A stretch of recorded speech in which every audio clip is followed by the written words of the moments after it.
Bansang China, naghahamon, gegerahin na daw ang Pilipinas. Payag ba kayo, mga kabayan?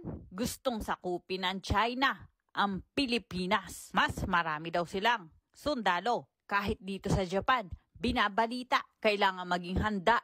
Kamakailan lang napabalita ang gulo ng barko ng China at Pilipinas. Ang barko ng China ay binuhusan ng tubig ang barko ng Pilipinas. 4 na tao ang nasugatan. Nagyayabang ang mga Chinese na ito.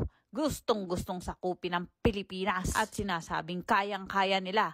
Kaya ready na sila sa gera. Ano nga ba ang mga paghahanda na dapat gawin ng mga tao na nasa Pilipinas? Oo, nakakatakot ang gera. Pero kailangan nating maging ready. Hindi ito pananakot. Kailangan po ay maging handa. Marami na ang nagbabalita sa social media. Kapag natuloy ang gera na ito, marami ang maaapektuhan, lalo-lalo ang mga kawawang inosenteng bata. Maraming masasaktan, maraming magkakasakit, at marami ang magugutom. At syempre, marami ang mamamatay laban lang Pilipinas.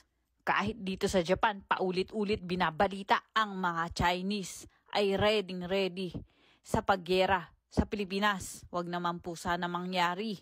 Sana ang lahat ay magkaisa at huwag mag-away. Ngunit ito'y sinasabi din kahit sa Bible, ang katapusan ng mundo ay mangyayari sa malaking digmaan. Mag-aaway ang iba't ibang bansa. Mag-pray lang po tayo